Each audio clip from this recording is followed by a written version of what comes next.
एक लगातार कुछ वीडियो वायरल हो रहे हैं जिसमें आपके माता पिता कुछ मीडिया कर्मियों से नजर आ रहे हैं, कुछ बात रखना चाहते हैं लेकिन काफी मेंटलिटी परेशान करते हुए नजर आ रहे हैं। क्या कहना चाहेंगे इसको? देखिए, इसमें मीडिया कर्मी से मैं एक चीज़ का सपोर्ट तो मुझे हमेशा ही मिला है कि मीडिया ने शुरू से आज तक हमको सपोर्ट करा है।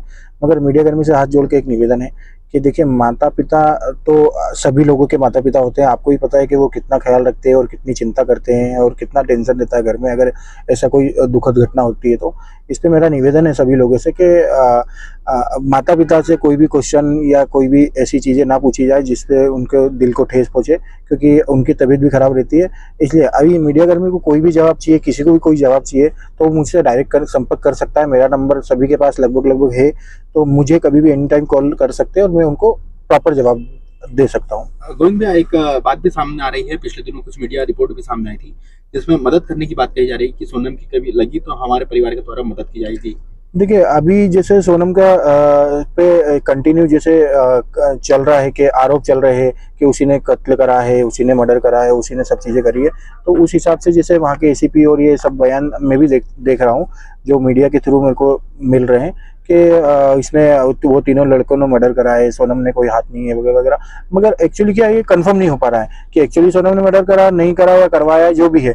तो मुझे सोनम से मिलना है, उसके बाद में ही आगे का फैसला होगा कि क्या है क्या नहीं है। क्योंकि मैं भी चाहूँगा कि सोनम का प्रस्ताव भी मार्केट में रखूँ या एक पूरे देश को दिखाऊं कि उसका प्रस्ताव क्या था। उसने मर्डर करा है तो हम बिल्कुल उसके विपक्ष में हैं, मगर मर्डर नहीं करा है तो हमको उसका साथ देंगे।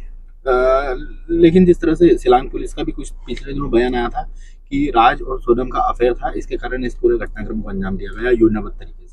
देखिए, कितना उचित मानते हैं आप लोग? देखिए, ये चीज़ें अभी मुझे इसका आइडिया नहीं है, मगर शायद मैंने कहीं पेपर न्यूज़ में कटिंग में पढ़ा था कि राज ने सबसे पहला बयान दिया था कि मुझे मेरा और दीदी का अफेयर ना दिखाया जाए और सभी लोगों से निवेदन है कि इसको अफेयर में कन्वर्ट ना करा जाए।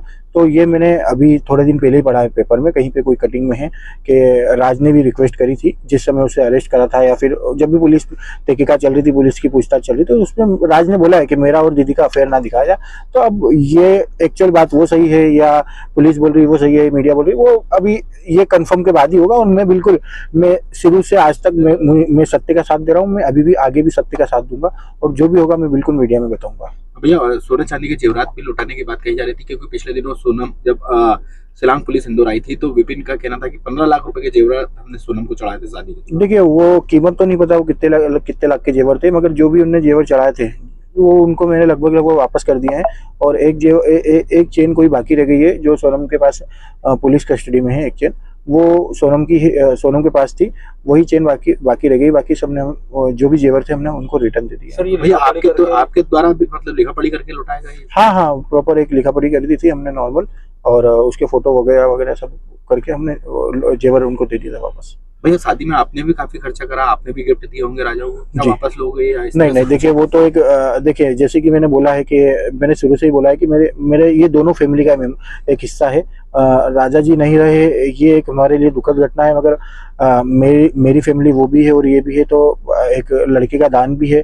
ये सब चीज़ें सोचते हुए हमने ये एक्शन लिया कि हम जेवर वापस करते। बाकी हमें ऐसा कुछ नहीं है, हमने शादी करी थी और आज वो उस फैमिली का हिस्सा है, वो माने या नहीं माने, हमने शादी करी है तो हम सही रहेंगे उसमें। भैया, एक पीड़िता भी सामने आई थी जिसने अपने राजा रघुवंशी जी, जो आपके जिया जी थे, उन पर ही आरोप लगाए थे कि उनकी एक गर्लफ्रेंड थी और वो भी साथ में गई थी, ऐसा बताया जा रहा है। तो कितना उचित मानते हैं? क्या कुछ इस तरह? देखिए, ये तो वो पीड़िता कहाँ से आई, कैसे आई सामने, मुझे उसका आइडिया नहीं है। मगर हाँ, राजा की गर्लफ्रेंड थी नहीं थी, वो एक बहुत पास्ट है, उसको हम मतलब इग्नोर करें या फिर उसको हटा दें, क्योंकि वो उस समय हमारे पास प्रेजेंट में समय नहीं आया जब हम शादी कर रहे थे, या फिर अभी भी वो जो भी लड़की थी वो अभी सामने नहीं आ पा रही। तो ये एक बात है, अफवाह है, क्या है, मैं उससे क्लियर नहीं हूँ, तो मैं इसमें कुछ नहीं बोल पा रहा। भैया, विपिन भैया का ऐसा कहना है कि गोविंद तो हमको बार बार कहते हैं कि हमने सोनम को मरा हुआ समझ लिया और सब कुछ कर दिया, तो उसका पिंडदान कर देना चाहिए गोविंद जी को। बिल्कुल, मैं इस बात का भी बोलता हूँ, क्योंकि मेरे को क्या है, मेरी फैमिली से ज़्यादा मेरे को वो फैमिली क्या, अभी मैं सपोर्ट में हूँ और वो फैमिली मेरे को कुछ भी बोलती है मैं उसको करने को तैयार हूँ। उन्होंने बोला नार्को टेस्ट करना चाहिए, बिल्कुल करना चाहिए। उन्होंने बोला मेरा नार्को टेस्ट करना चाहिए, मैं भी नार्को टेस्ट कराने के लिए भी रेडी हूँ। और रही बात पिंडदान की, तो वो उनकी फैमिली का हिस्सा है सोनम रघुवंशी, तो बिल्कुल अगर वो पिंडदान करते हैं तो चलेगा। वो उनका हिस्सा है। हमने तो लड़की की शादी करी थी तो हम पिंडदान कर नहीं सकते।